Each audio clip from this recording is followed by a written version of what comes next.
The last 100 metres of the swim is the hardest and the longest because you're tired, you want to get it done, it doesn't seem to be getting any closer.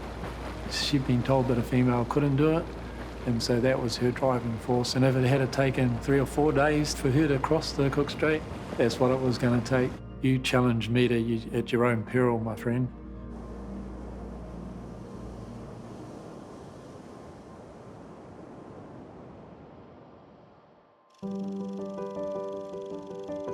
Oh gosh, family picnics, going to the beach. We would be swimming, we'd put a hangi down, and you'd spend all day there and just swimming in the sea. Meda and I bonded quite closely together, so she became a little bit more of a tomboyish kind of girl. She would always kind of outdo you with the length of time she would stay in the water. So she could stay in the water all day, swimming up and down, doing lengths. I didn't really fear the sea at all. It's more relaxing, I think, yeah.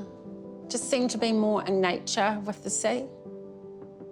I remember the first ocean swim I did was from Paraparaumu Beach to Kapiti Island. Wasn't very good. All my swims were quite family orientated. My dad was on most of my swims and he would do the food. And Alex was always on like the surf ski. He very, very rarely got off that surf ski. So if I was in there for 10 or 12 hours, he was in there for 8. Do I swim without my brother? No, that wasn't going to happen. Just no. So the decision to do the Cook Strait was my mother's decision. She must have been talking to somebody, and the idea of a Cook Strait swim came up, and then it was all on from there. It's 12 nautical miles Cook Strait from point to point. It was not something that a prolonged training program was set in place. Nutrition, like all the things that you would expect of a normal ultra athlete, those kind of things didn't really happen. It was something really, really new. There had been no young girls who had jumped into Wellington Harbour and decided to swim across Cook Strait. Once you've done Cook Strait, it's an achievement, I think, because it's a national thing, you know. Whereas if you do stay from Kapiti Island to Paraparaumu, it's just a small swim and there's no sort of challenge in that.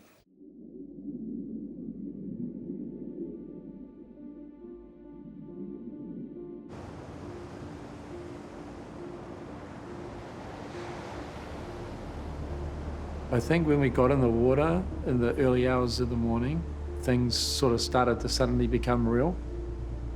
That, wow, you know, this is a long way, man. So the things you had to be aware of in the Cook Strait when you started to swim was the water temperature changes. So you could be swimming for half an hour, be nice and warm, and then you go to freezing cold.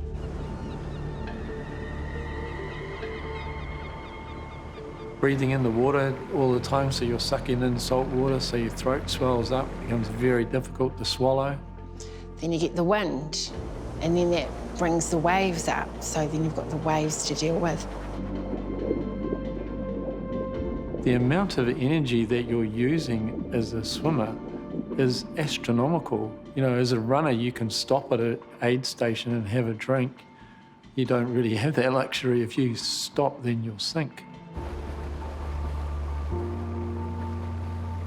I never counted strokes or anything like that. I basically went blank, completely blank.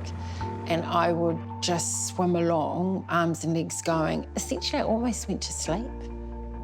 It didn't hurt when you're asleep.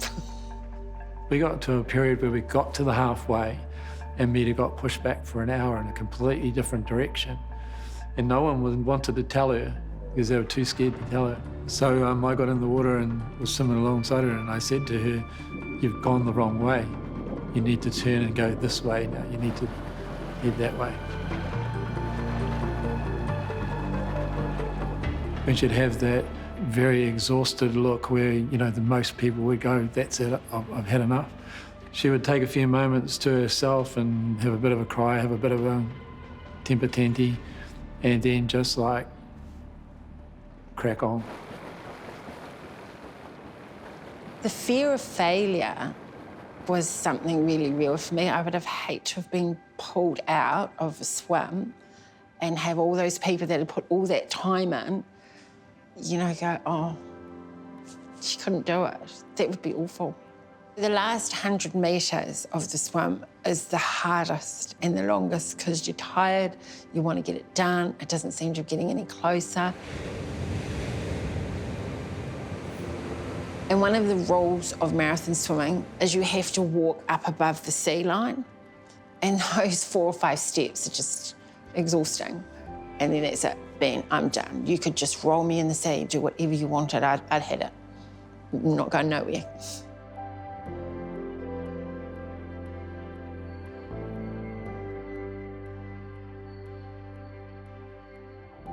I don't think Meda really understood the magnitude of what she had achieved.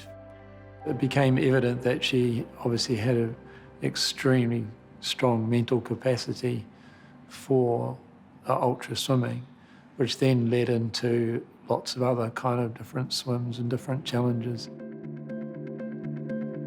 Okay, so there would be 2 single Cook Straits, the Bristol Channel, the English Channel, Fovo Strait, around Rarotonga, around the Bay of Islands. Oh, and Lake Erie. Lake Erie in Canada. It's been the longest and loneliest day in Philip Rush's life. Rush, seen swimming here in the red cap, began his marathon journey into world sporting history at 4 o'clock this morning.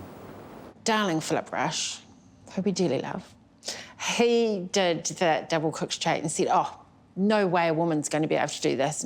No woman will be able to do this for the next 10 years. And I thought, nah, come on, seriously, Philip. So it's like, come on, let's just do this.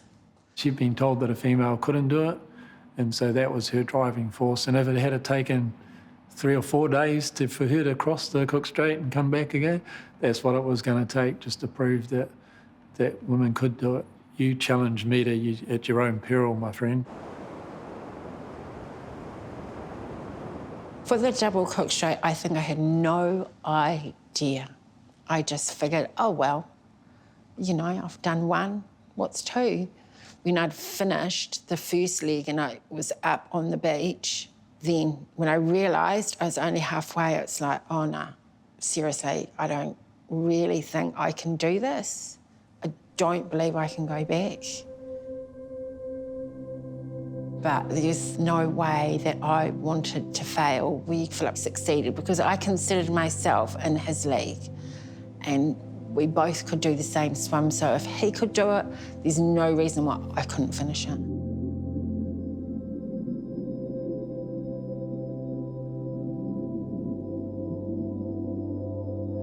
After a good night's rest at Wellington Hospital, Meda was taken home by her brother, Alexander McKenzie, who also accompanied her throughout the swim. I think in future I'll be taking the ferry across the Cook Strait. Not getting back in that water again. I think Meda wanted to find out how far she could go. And then she got to a point in her life when she decided that she didn't really need this anymore. I had 2 kids at that stage after I'd done the double, so I really had lost interest as well in doing that kind of swimming. I'd done everything that I wanted to do and I wanted to achieve, and there was no pull to do anything else. What does that say about Alex, that he did a lot of what you did at the same time, but even without that final acknowledgement at the end? Interesting. He had me. I don't know. I think my brother, he came on the swims and, you know, because he was part of my team and he helped me get there. And a lot of the times I would not have got to the end without him poking, prodding and, you know, calling me names. So hopefully he got the sense of achievement as well. I hope. I've never asked him. Good question. So she's my little sister, so I look after her, eh? Pretty much. Yeah. It's always been that way.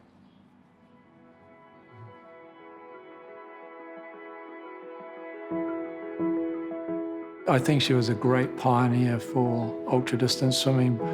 She inspired people to do things that they normally wouldn't do, challenge themselves. I don't think she actually really understands how special she is, to be perfectly honest. Sometimes when I go on the Picton Ferry and I see and I think, gee, that's a long way. You know, gosh, I did that.